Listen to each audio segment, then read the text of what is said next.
Hello मेरे प्यारे दोस्तों, वेलकम टू नीट पे जीत सीरीज ऑफ लर्नो हब। तो मैं हूं Shubham from लर्नो hub, the free learning platform, जहां पर आप फिजिक्स, केमिस्ट्री, मैथ्स, बायोलॉजी सब कुछ पढ़ सकते हो, वो भी absolutely for free at learnohub.com। तो चलो शुरू करते हैं।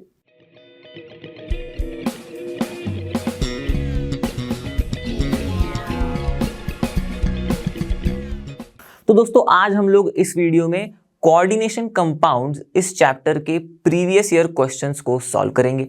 तो मैं आपसे ये चाहता हूं कि आप भी बुक पेज वगैरह लेके बैठे और जब कभी आपको क्वेश्चन दिखे स्क्रीन के ऊपर आप पॉज कीजिएगा, खुद ट्राई करने की कोशिश करना, भले आंसर रॉन्ग हो क्योंकि आंसर तो सही में बताने वाला हूं, राइट। तो बिना टाइम वेस्ट किए शुरू करते हैं एंड लेट्स रॉक।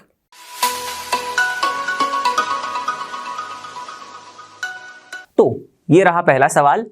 जो ईयर में पूछा गया है सवाल वो तो इस तरफ रहता है, सबको पता है। अभी अब काफी सिंपल सा क्वेश्चन पूछा है, देखो एकदम बेसिक कॉन्सेप्ट लेवल पे कोऑर्डिनेशन कंपाउंड्स का बोला है कि भाई होमोलेप्टिक कॉम्प्लेक्स, होमोलेप्टिक, अब यहीं पर समझ लो, होमो सेम, और ये जो लेप्टिक कॉम्प्लेक्स है उसके आगे पूरा इसका मतलब होता है कि इस कॉम्प्लेक्स में सेम टाइप के लिगैंड्स के साथ हमारा मेटल एटम या फिर आयन जुड़ा हुआ है। अब आगे देखते हैं। तो homoleptic complex from the following complexes is, तो बस इतना ही ढूंढना है। अब नाम पढ़ते ही हमको एकदम चुटकियों में समझ में आएगा कि भाई कौन सा होमोलेप्टिक है या फिर नहीं है। तो सबसे पहला है डायअमीन, क्लोरिडो, नाइट्रिटो, एन। इसमें पढ़ के ही समझ में आ रहा है तीन अलग अलग लिगैंड्स जुड़े हुए हैं, होमोलेप्टिक नहीं है, हेट्रोलेप्टिक है, तो ये नहीं है हमारा। फिर पेंटामीन, कार्बोनेटो, कोबाल्ट, तो यहाँ पर दो लिगैंड्स है, ये भी हेट्रोलेप्टिक। ट्रायामीन, ट्रायक्वा, क्रोमियम, यहां पर भी दो अलग अलग लिगैंड्स है, हेट्रोलेप्टिक। लास्टली पोटेशियम ट्राइऑक्सैलेटो एल्यूमिनेट, अब यहां पर ये तो छोड़ दो, काउंटर आने हमारा ट्राइऑक्सैलेटो, फिर उसके बाद डायरेक्ट एल्यूमिनेट है, मतलब मेटल के पहले ही हम लोग लिगैंड्स लिखते हैं और सिर्फ एक ही टाइप का लिगैंड दिख रहा है, ऑक्सैलेटो। तीन दिख रहे, कोई लेना देना नहीं उससे, पर एक ही टाइप का लिगैंड जुड़ा हुआ है भाई, ये है हमारा होमोलेप्टिक कॉम्प्लेक्स। तो पूछा भी वही है, homoleptic complex from the following complexes, बस सिंपल था। चलो अगला सवाल देखते हैं। Which complex compound is most stable, सबसे ज्यादा स्टेबल इन चारों में से कौन सा है। तो अब कॉम्प्लेक्सेस को देख के या फिर कॉम्प्लेक्स कॉम्पाउंड्स, यहां पर अब इसको कॉम्प्लेक्स कहेंगे, इसको कॉम्प्लेक्स कॉम्पाउंड कहेंगे, इनको देख के समझ में आ रहा है कि अलग अलग लिगैंड्स जुड़े हुए हैं। जैसे कि पहले केस में अमोनिया है, फिर हमारा नाइट्रेट लिगैंड है कोबाल्ट के साथ, दूसरे केस में क्लोराइड है, इथिलीन डायमीन है, सॉरी इथेन 1,2 डायमीन है, एकदम प्रॉपर वे में बोलूं तो मैं इसको। फिर तीसरे में सिर्फ अमोनिया के लिगैंड्स है 6, और यहाँ पर अमोनिया भी है, वाटर भी है। तो ऐसे अगर हमें कंपाउंड्स दिख रहे तो इनमें से सबसे स्टेबल हमारा ये कंपाउंड है, ओके, कॉम्प्लेक्स कंपाउंड। अब आप पूछोगे सर क्यों, बाकी क्यों नहीं है। ध्यान से देखना, जो लिगैंड्स इसमें जुड़े हुए हैं, इसमें बाकियों के केस में अमोनिया नाइट्रेट या फिर अमोनिया वाटर, इनके केसेस में कोई चिलेट लिगैंड नहीं है। और यहां पर इनके केस, इस कॉम्प्लेक्स के केस में क्लोराइड है, पर यहां पर इथेन 1,2 डायमीन, ये चिलेट लिगैंड है। हमें तो पता है कैसा होता है ये, देखो ये ऐसे इथेन 1,2 डायमीन, इस तरीके से कुछ। तो इसके जो नाइट्रोजन के एटम्स है यहां पर, ये दोनों कस के पकड़ेंगे मेटल एटम या फिर आयन को, तो इस तरीके से चिलेट लिगैंड्स पकड़ के रखते हैं, तो स्टेबल करते हैं कॉम्प्लेक्सेस को। तो इसीलिए ये वाला हमारा कॉम्प्लेक्स जो है ये है स्टेबल। चलो देखते हैं अगला सवाल। तो अब इसमें जो आयुपैक नॉमेनक्लेचर वाला जो कॉम्प्लेक्स पूछा है ना, थोड़ा अतरंगी सा कॉम्प्लेक्स दिखेगा, पर मैं कोशिश करूंगा कि और ज्यादा सिंप्लीफाई करके आपको इसके आंसर तक पहुंचाओ। तो देखना, बोला है the IUPAC name of the complex ये। अब इसमें ना पूरा का पूरा मतलब जो हम लोग को कॉम्प्लेक्स दिख रहा है, ये बना है दो कॉम्प्लेक्सेस से। तो मैं इसको लिख देता हूं यहां पर अलग से, क्योंकि हमको लगेगी इसकी चीज। तो AgH2O ट्वाइस, ये एक, और फिर उसके बाद AgCN2।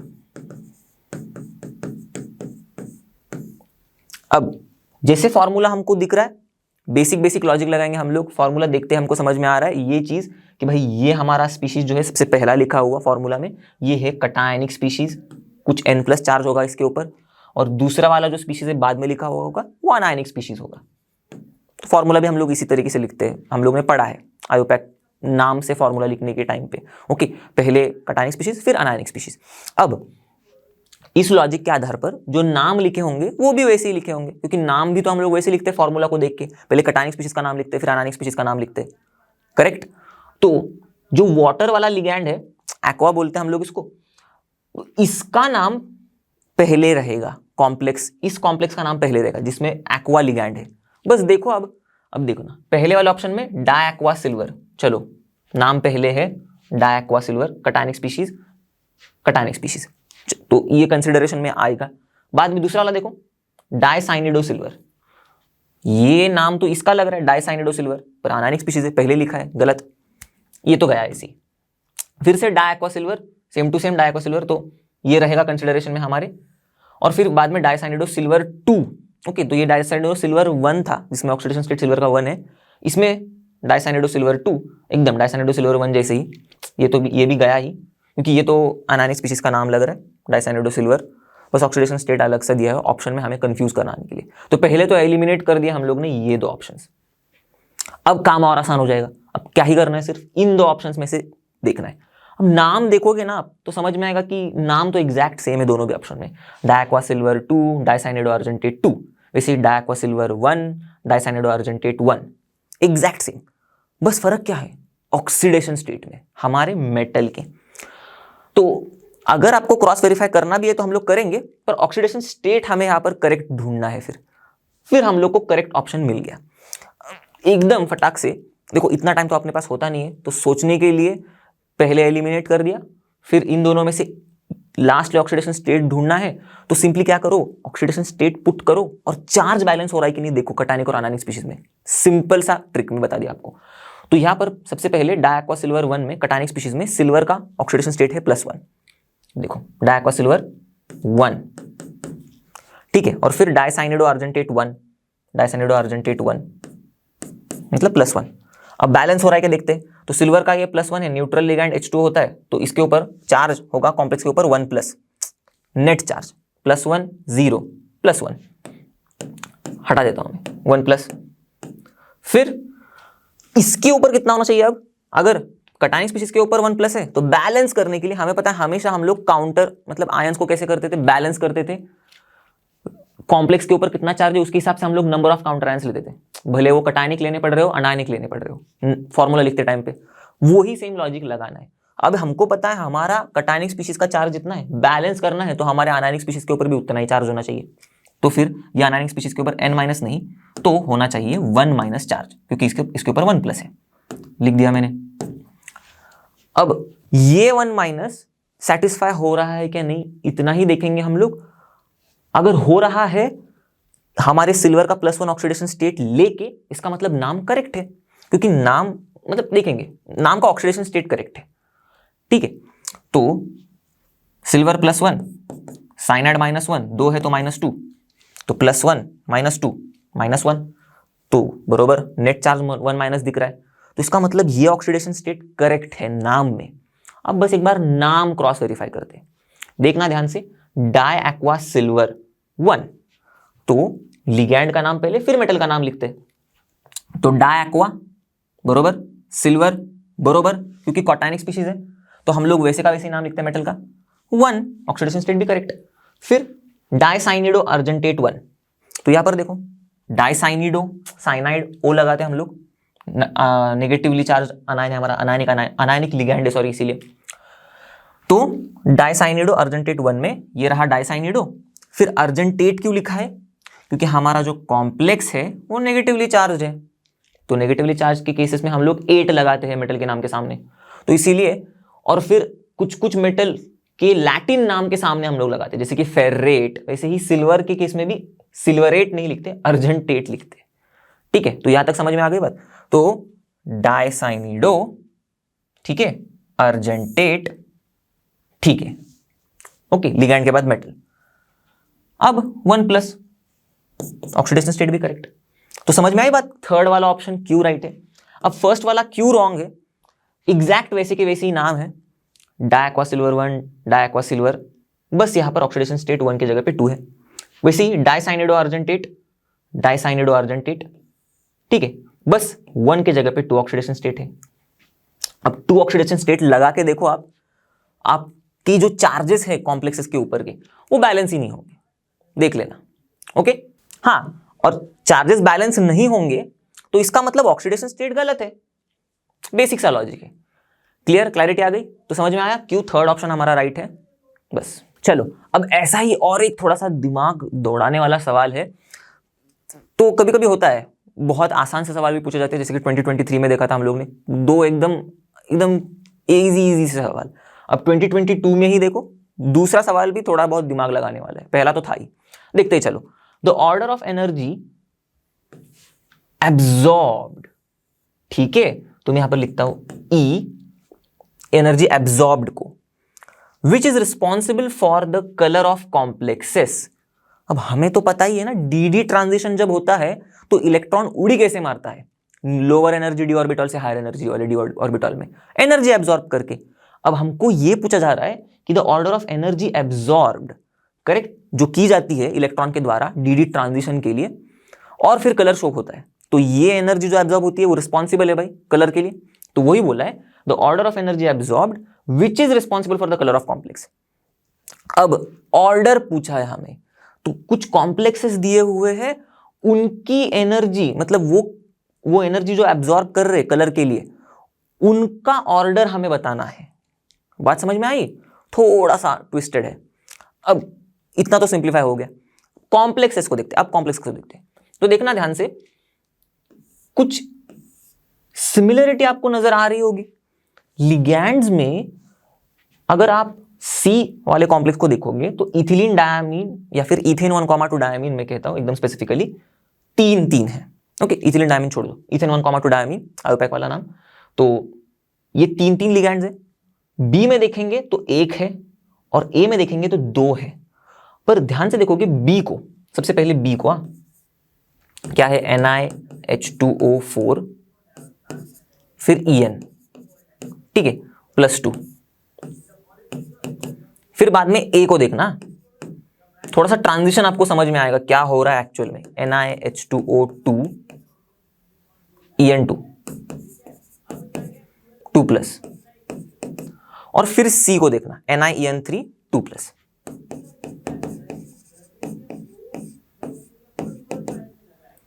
बी से जब हम लोग ए पे जा रहे हैं और ए से सी पे जा रहे हैं, क्या आपको ये नजर आ रहा है कि इथिलीन इथेन 1,2 डायमीन जो हमारा En है, सिंपली En जो है हमारा लिगैंड, यहां पर एक है, यहां पर दो है, यहां पर तीन है। और ये क्या हो रहा है, जो वाटर के 4 हमारे मॉलिक्यूल्स है जो लिगैंड की तरह एक्ट कर रहे हैं, यहां पर जब हम लोग B to A जा रहे हैं तो एक इथेन 1,2 डायमीन जब ऐड हो रहा है, जो हमको पता है डाइडेंटेट लिगैंड होता है। इस कॉम्प्लेक्स को देख के तो क्लियर कट समझ में आ रहा है। पहली बात देखो, यूनिडेंटेट लिगैंड 4 है तो 4 डोनर एटम्स, इथेन 1,2 डायमीन में 2 डोनर एटम्स, तो 4 + 2 6, निकल का कोऑर्डिनेशन नंबर 6 है। तो कॉम्प्लेक्सेस में देखोगे आप, सभी केसेस में निकल का कोऑर्डिनेशन नंबर 6 ही है, सभी केसेस में। प्लस नहीं, 6 लिखता हूं सिर्फ, बस दिमाग क्या लगाना है देखो, सभी केसेस में 6 है, तो 6 को ही मेंटेन किया गया है। किस तरीके से, यहां पर एक En और 4 वाटर मॉलिक्यूल है। आगे जाएंगे हम लोग तो यहां से 2 वाटर मॉलिक्यूल्स को भगा दिया जा रहा है और रिप्लेस किया जा रहा है बाय एक En। तो देखो क्या होगा, NiH2O2 होगा En2, NiH2O2 En2। समझ में आई बात? क्योंकि 2 की जगह एक इथेन 1,2 डायमीन ले सकता है, 2 वाटर मॉलिक्यूल्स के 2 डोनर एटम्स, एक इथेन 1,2 डायमीन का 2 डोनर एटम, तो इस तरीके से रिप्लेसमेंट हो रहा है। करेक्ट, ये 2 की जगह एक ले रहा है, ठीक है। अब यहां से आगे और देखो, फिर से ये 2 वाटर मॉलिक्यूल की जगह एक और इथेन 1,2 डायमीन ले सकता है, तो उसने ले ली, भगा दिया इसको भी, तो Na फिर क्या हुआ, ये गया En3 हो गया, NiEN3। क्लियर, ये 2 वाटर मॉलिक्यूल की जगह लिए एक En ने, तो NiEN3 हो गया, सिंपली NiEN3। अब बाकी चार्ज को देखोगे कॉम्प्लेक्स के ऊपर, तो ये भी न्यूट्रल लिगैंड है, ये भी न्यूट्रल लिगैंड है, तो Na के ऊपर 2+, वैसे के वैसे न्यूट्रल न्यूट्रल सेम ना, Na के ऊपर 2+, बात समझ में आ रही है। फिर ये भी न्यूट्रल, Na के ऊपर 2+, मतलब इथेन 1,2 डायमीन और वाटर तो न्यूट्रल लिगैंड्स है। तो सारे केसेस में यहां पर भी दोनों ही है, वाटर इथेन 1,2 डायमीन तो Na2+ ही रहेगा, इसमें जो था वो ही रहेगा, कुछ फर्क नहीं पड़ेगा उसके ऑक्सीडेशन स्टेट के ऊपर न्यूट्रल लिगैंड्स की वजह से कॉम्प्लेक्सेस में। क्लियर, लॉजिक समझ में आ गया।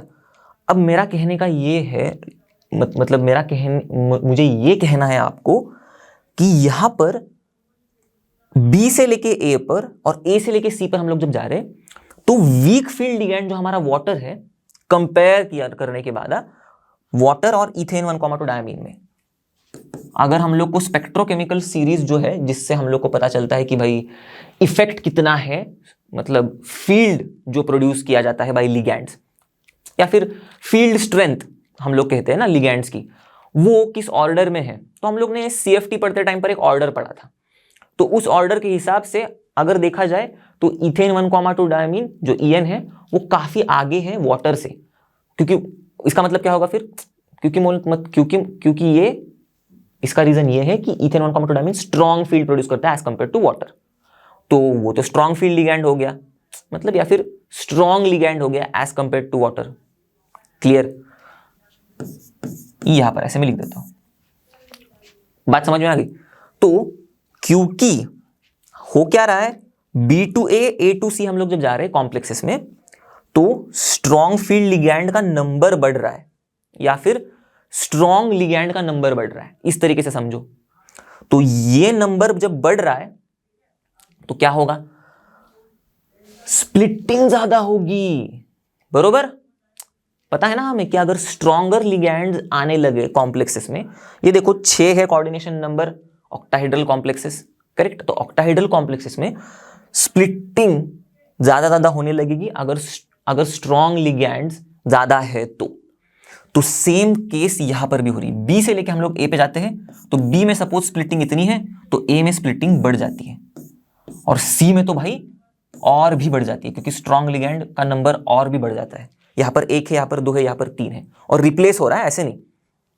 स्ट्रॉन्ग लिगैंड यहां पर 1 है, 4 वीक लिगैंड्स है कंपैरेटिवली, तो यहां पर 2 है स्ट्रॉन्ग लिगैंड्स, यहां पर 1 वीक लिगैंड है कंपैरिजन में। तो स्ट्रॉन्गर लिगैंड्स का इन्फ्लुएंस बढ़ रहा है तो स्प्लिटिंग बढ़ेगी तो भाई साहब हमारे जो निचले वाले T2 सेट ऑफ ऑर्बिटल्स है, T2G वाले सेट ऑफ ऑर्बिटल्स है, इनमें जो इलेक्ट्रॉन्स होंगे Ni2+ के केस में जो भी होंगे, तो जो डी ट्रांजिशन होगा इलेक्ट्रॉन का, उसको एनर्जी जो है, गैप बढ़ रहा है ना, ये स्प्लिटिंग बढ़ रही है, मतलब ये जो डेल्टा O है ये बढ़ रहा है, और यही होती है ना एनर्जी सेपरेशन। तो इतनी ही तो एनर्जी एब्जॉर्ब करनी पड़ेगी इलेक्ट्रॉन को ऊपर जाने के लिए, डी ट्रांजिशन दिखाने के लिए। और जैसे बी से लेके ए पे जा रहे हैं हम लोग, एनर्जी एब्जॉर्ब ज्यादा लगेगी, मतलब ज्यादा एनर्जी एब्जॉर्ब करनी पड़ेगी क्योंकि गैप ज्यादा है, इसीलिए एनर्जी सेपरेशन ज्यादा है, इसीलिए सिंपल टर्म्स में।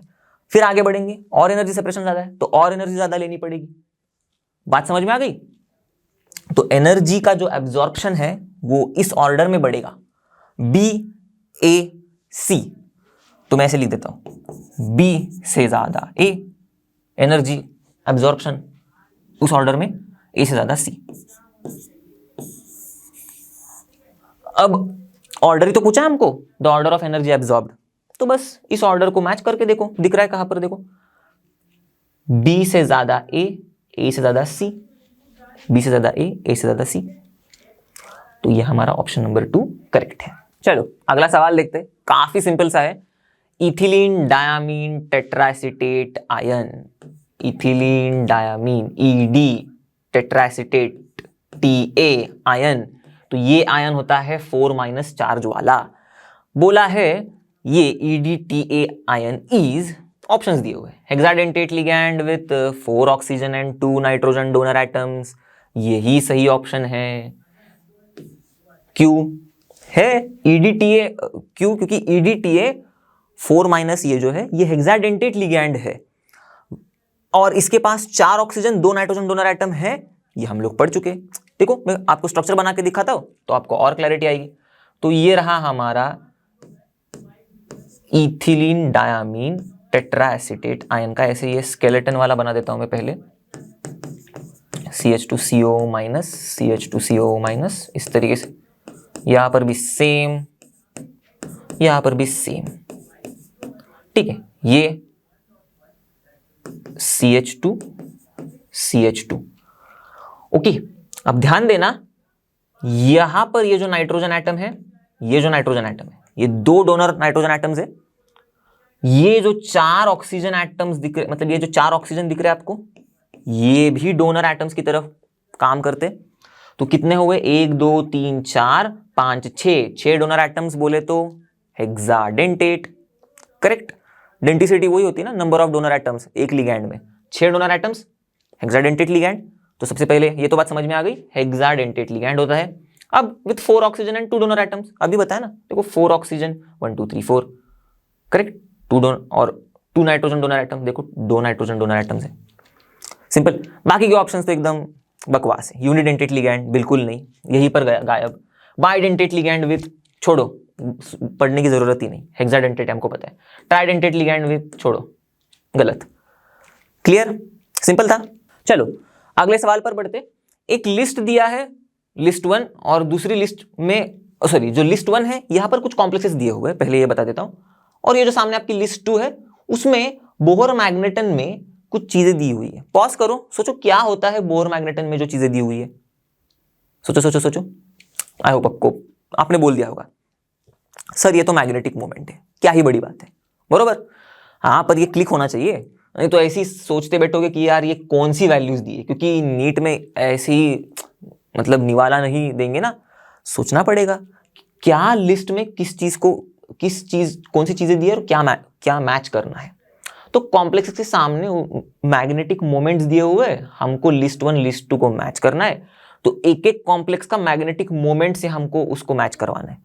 अब सिर्फ कॉम्प्लेक्स को देख के मैग्नेटिक मोमेंट कैसे बताएंगे हम लोग? क्या इंस्ट्रूमेंट थोड़ी है कि भाई कॉम्प्लेक्स को डाला मैग्नेटिक मोमेंट की वैल्यू आ गई। पर इसके लिए हम लोग ने कुछ पढ़ा है, याद आ रहा है? जब हम लोग डीएनएफ ब्लॉक पढ़ रहे थे तो उसमें मैग्नेटिक मोमेंट के बारे में हम लोग ने एक चीज पढ़ी थी, उसका स्पिन ऑनली मैग्नेटिक मोमेंट वाला फॉर्मूला। वो फॉर्मूला, उस फॉर्मूला के मदद से अगर हम लोग को नंबर ऑफ अनपेड इलेक्ट्रॉन्स पता है तो हम लोग मैग्नेटिक मोमेंट को निकाल सकते हैं। तो मैंने कहा था कि डीएनएफ जो चैप्टर है हमारा, उसमें जो ट्रांजिशन एलिमेंट्स है वही आगे जाके कोऑर्डिनेशन कंपाउंड्स में हम लोग, मतलब वही एलिमेंट्स कोऑर्डिनेशन कंपाउंड्स बनाएंगे और फिर वो ही चीज रिलेट होगी। यहां पर देखो सारे के सारे कॉम्प्लेक्सेस हमें दिए हुए हैं, वो भी चार्ज्ड कॉम्प्लेक्सेस है, उनके मैग्नेटिक मोमेंट्स दिए हुए हैं। अब ढूंढना कैसे है? सिंपली हमें उन ट्रांजिशन मेटल आयंस जो है इन कॉम्प्लेक्सेस में, इनके पास नंबर ऑफ अनपेड इलेक्ट्रॉन्स कितने हैं वो ढूंढने हैं पहले। एक बार नंबर ऑफ अनपेड इलेक्ट्रॉन्स मिल गए तो बच्चों वाला खेल है उस स्पिन ऑनली मैग्नेटिक मोमेंट वाला फॉर्मूला में डालने का। क्या होता है वो? म्यू इक्वल्स टू, आपको पता ही होगा, root of n into n plus 2। ठीक है, root of n into n plus 2 Bohr magneton.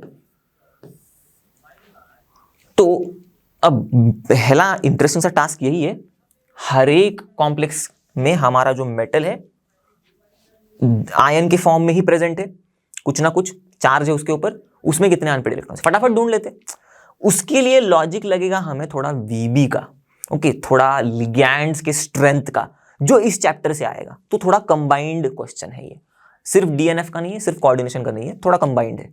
पर वही बात है ना, हम लोग जो पढ़े हैं वो छोड़ थोड़ी सकते हैं, वही तो इंटरलिंक होते जाता है आगे आगे। चलो तो शुरुआत करते हैं। यहाँ पर FeCN6 के लिए देखना, ऑक्सीडेशन स्टेट ढूंढना है सिंपली पहले, तो हमको समझ में आएगा कि कौन से मतलब क्या चार्ज है इसके ऊपर, फिर उसके हिसाब से हम लोग उसमें से इलेक्ट्रॉन्स भगा देंगे।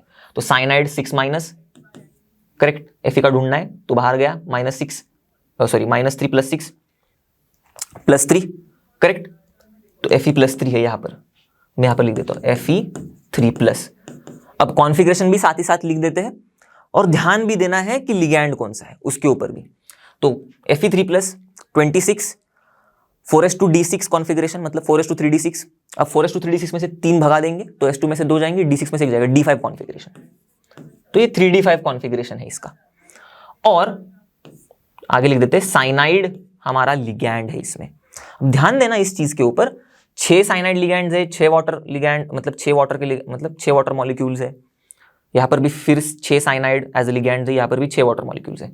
तो बस चीजें चेंजेस क्या हो रही है, चार्जेस थोड़े बहुत चेंज हो रहे हैं। तो आगे बढ़ते हैं, अगले वाला कॉम्प्लेक्स देखते हैं, same to same Fe H2O6 neutral ligand है, तो ये तो 0 है, तो जो चार्ज कॉम्प्लेक्स का है वो इसके ऊपर होगा Fe3+, सेम कॉन्फ़िगरेशन 3d5, बस लिगैंड यहाँ पर वाटर है। आगे बढ़ेंगे, ये देखो FeCN6 4 माइनस, तो -6, ठीक है, Fe का निकालना है, बाहर जाएगा, +6, -4 +6 +2, Fe +2,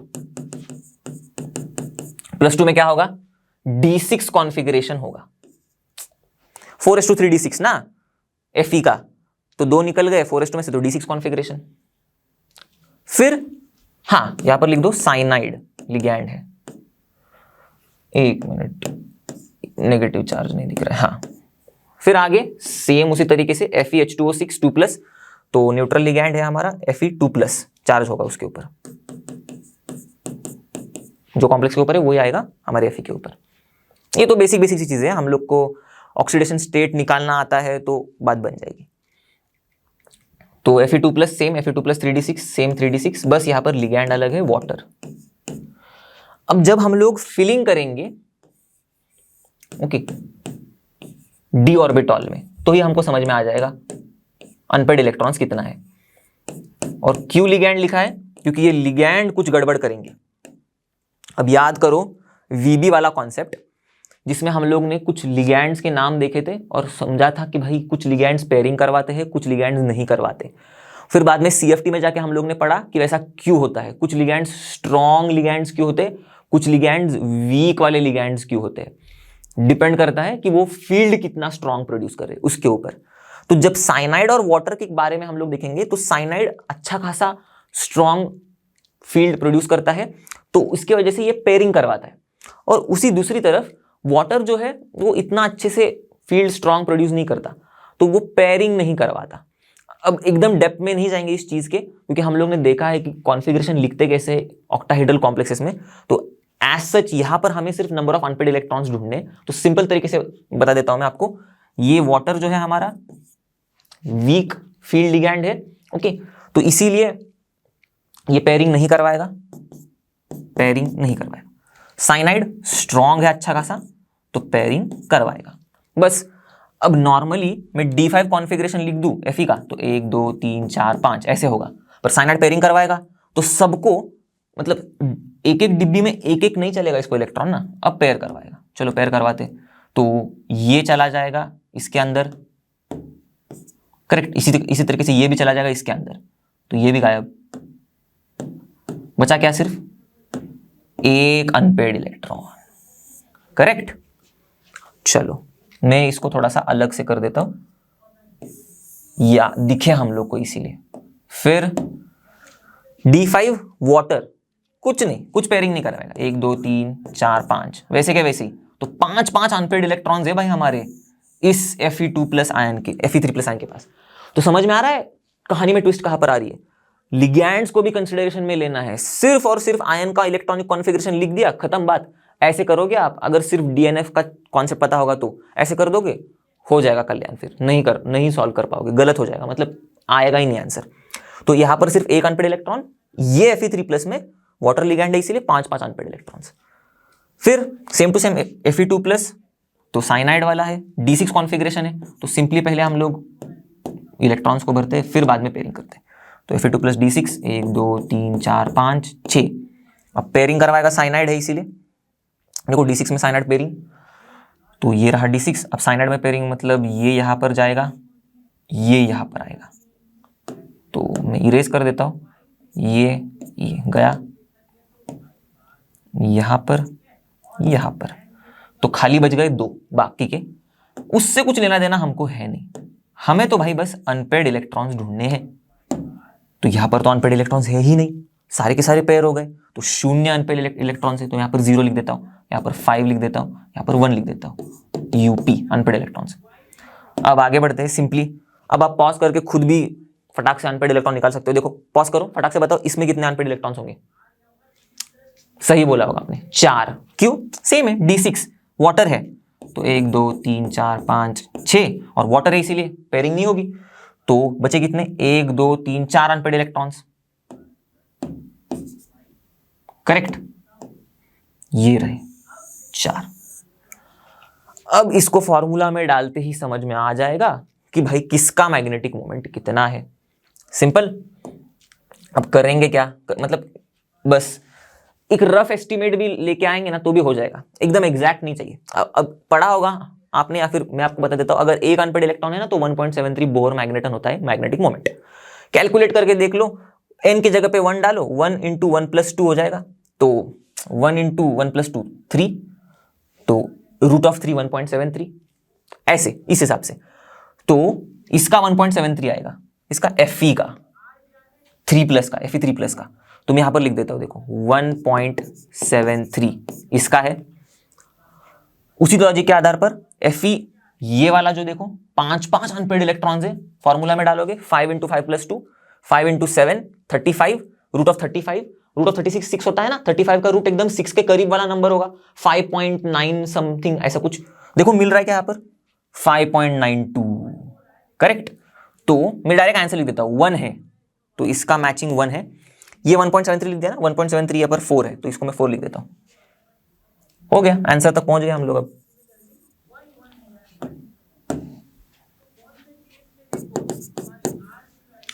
फिर ये एफिशिएंसी वाले में कितने हैं, कुछ भी नहीं, 0 अनपेड इलेक्ट्रॉन्स, तो मैग्नेटिक मोमेंट 0, तो क्या हो गया 0 बोहर मैग्नेटन 2। अब लास्ट वाला तो आपको सबको पता है, ये जो बचा हुआ होगा 4.93 होगा।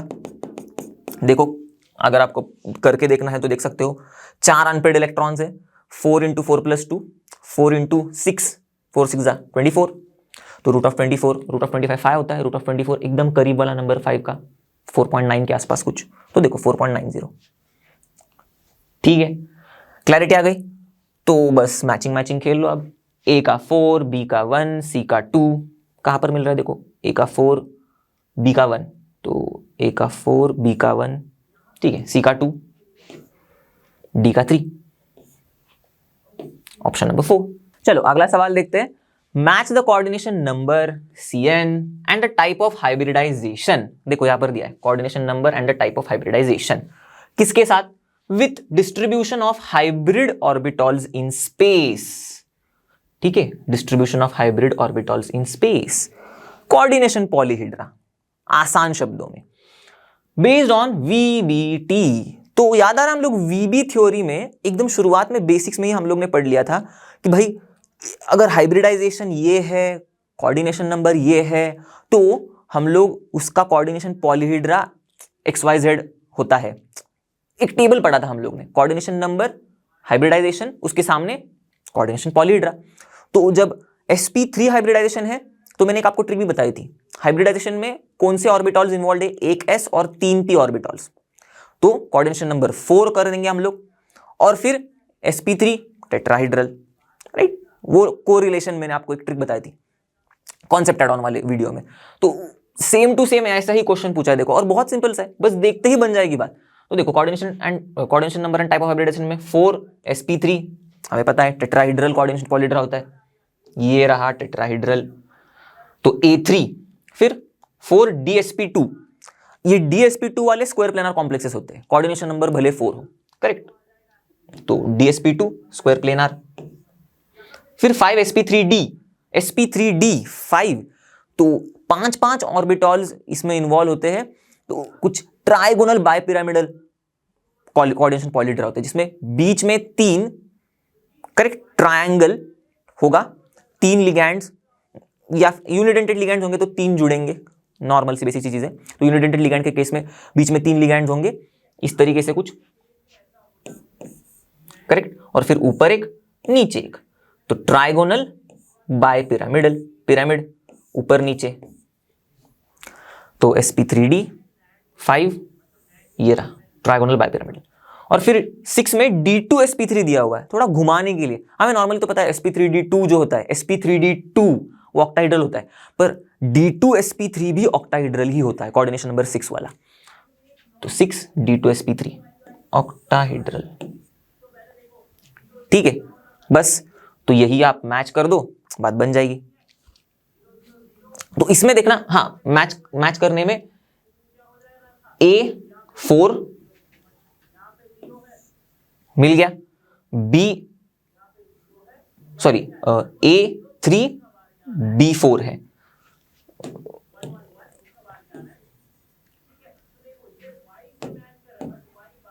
तो A3 D4 simple, C1 D2।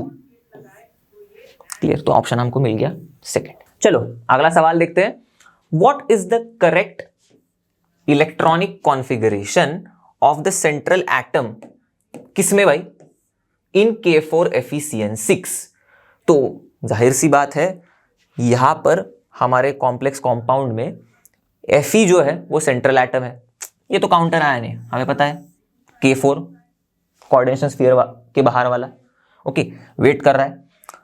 ये जो अंदर वाला है कॉम्प्लेक्स, इसमें लिगैंड जुड़ा हुआ है हमारे मेटल एटम से Fe। तो पूछा यही जा रहा है कि भाई what is the correct electronic configuration of the central atom in this, मतलब Fe का करेक्ट इलेक्ट्रॉनिक कॉन्फ़िगरेशन, पर किस हिसाब से, based on crystal field theory. अब जो हम लोग क्रिस्टल फील्ड थ्योरी में स्प्लिटिंग पढ़े थे उस चीज को अप्लाई करना है और यहां पर Fe का इलेक्ट्रॉनिक कॉन्फ़िगरेशन ढूंढना है।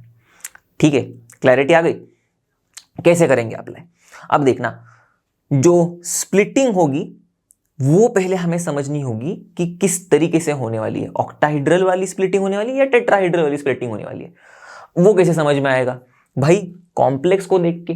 तो यहां पर K4 को मार दो गोली, FeCN6 में साइनाइड हमको पता है यूनिडेंटेट लिगैंड है, 6 यूनिडेंटेट लिगैंड्स Fe की तरफ जा रहे हैं, कोऑर्डिनेट बॉन्ड बना रहे, तो उनका कोऑर्डिनेशन पॉलीहेड्रा क्या होगा, सबसे बेसिक चीज पढ़ चुके हैं हम लोग, unidentate ligand same to same एक ही मेटल एटम के पास जाएंगे तो वो ऑक्टाहेड्रल कोऑर्डिनेशन पॉलीहेड्रा में अरेंज हो जाएंगे। और इस ऑक्टाहेड्रल कोऑर्डिनेशन पॉलीहेड्रा में जब स्प्लिटिंग होती है तो d ऑर्बिटल्स किस तरीके से स्प्लिट होते हैं, ऊपर Eg नीचे T2G, करेक्ट। तो Eg में होते हैं 2 ऑर्बिटल्स, T2G में होते हैं 3 ऑर्बिटल्स, करेक्ट। तो इस हिसाब से स्प्लिटिंग होती है।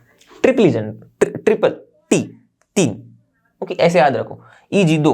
अब Eg में भी हमें पता है dx² - y² dz² वाले होते हैं, यहाँ पर dxy dyz dxz होते हैं T2G में, पर इतना डेप्थ में जाना नहीं है। क्यों, क्योंकि इलेक्ट्रॉनिक कॉन्फ़िगरेशन किस टर्म्स में पूछा है हमें, Eg T2G फॉर्मेट में पूछा है। अब देखते ही ऑप्शन समझ में आ जाएगा, यहां तक की कहानी समझी होगी तो समझ में आ गया होगा कि ये जो E3T2 E4T2 ये तो सब बकवास है, मतलब ये सही ऑप्शंस नहीं है, क्योंकि ये E और ये T2 जो है हमारे सेट ऑफ ऑर्बिटल्स, ये होते हैं टेट्राहेड्रल स्प्लिटिंग के केसेस में। ये तो ऑक्टाहेड्रल वाली बात चल रही है यहाँ पर, तो ये तो गए।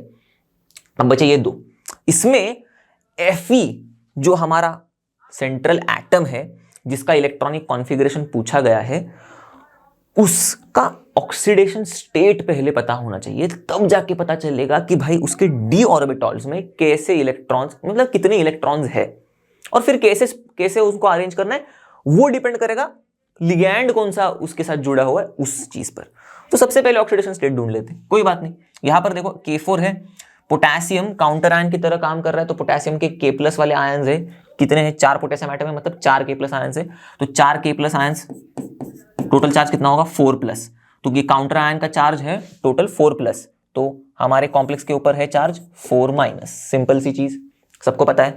अब इस FeCN6 4- में Fe का ऑक्सीडेशन स्टेट ढूंढना है, सिंपल सी चीज है। यहां पर साइनाइड -6 हो जाएगा, -1 के हिसाब से 6 है -6, ओके, तो -6 बाहर जाएगा +6, तो -4 + 6 + 2, तो Fe का हो गया ऑक्सीडेशन स्टेट +2। ठीक है, हाँ ये एरो जो है मैं इसको मिटा देता हूं, फालतू में कंफ्यूजन नहीं। तो Fe +2 वाले ऑक्सीडेशन स्टेट में है बेचारा, और बेचारा बोझ का मारा हमारा Fe अब साइनाइड के साथ कैसे डील करेगा, ये एक बार पता चल जाए तो फटाक से ऑर्बिटल ऑक्यूपेशन हम लोग डाल देंगे। अब हमको तो पता है भाई साइनाइड पेयरिंग करवाता है, थोड़ी देर पहले देखा था, करेक्ट। और पेयरिंग करवाएगा क्यों, क्योंकि एनर्जी गैप जो होगा, स्प्लिटिंग जो होगी वो काफी ज्यादा होगी as compare to pairing energy. ये भी चीजें हम लोग पढ़ चुके हैं, स्ट्रॉन्ग फील्ड लिगैंड्स केस में होता है ये सब, करेक्ट। तो अब पेयरिंग करवाएगा, पर है कितने Fe2+ में इलेक्ट्रॉन्स d ऑर्बिटल में, अगर डीजेनरेसी की बात करें, डीजेनरेट d ऑर्बिटल्स की बात करें सेम एनर्जी लेवल वाले जहां पर स्प्लिटिंग नहीं हुई है, तो Fe2+ के हिसाब से 26 अपना एटॉमिक नंबर, तो 4s2 3d6 Fe, उसमें से 2 गए तो D6 कॉन्फ़िगरेशन, 2 प्लस है ना, तो 4s2 में से 2 गए तो D6 कॉन्फ़िगरेशन, तो D6 में 1 2 3 4 5 6 इस तरीके से होना चाहिए डिजेनरेट ऑर्बिटल्स में। पर जब हम लोग यहां पर पहुंचेंगे स्प्लिटिंग होने के बाद, तो पेयरिंग तो नहीं होने देगा साइनाइड, सॉरी पेयरिंग करवाएगा साइनाइड, ओके सॉरी पेयरिंग जबरदस्ती करवाएगा साइनाइड, तो ऊपर नहीं जाने देगा साइनाइड। तो ये 1 2 3 के बाद ऊपर नहीं जाने देगा, पेयरिंग करवाएगा। तो 4 5 6 इस तरीके से 6 के 6 इलेक्ट्रॉन्स, मतलब 6 के 6 इलेक्ट्रॉन्स T2G वाले ऑर्बिटल्स में बैठ जाएंगे। तो EG में तो कुछ भी नहीं है, तो कॉन्फ़िगरेशन क्या हो गया, T2G 6 EG 0। देखो ना 2 2 4 2 6, T2G में 6, तो T2G 6 EG 0। देखो T2G 6 EG 0, राइट। पहला वाला तो T2G 4 EG 2 है, ये गलत है, सही वाला हमको मिल गया। तो इसी के साथ दोस्तों हम लोग इस वीडियो के एंड पर आ गए हैं। आई होप हम लोग ने जो भी सवाल सॉल्व किए आपने मेरे साथ सॉल्व किए होंगे, आपको समझ में आए होंगे, ओके। और जैसे कि सभी को पता है लर्नो मतलब फ्री है पर बेस्ट है। तो मिलते हैं अगले वीडियो में, तब तक के लिए stay tuned, bye bye and have a great day.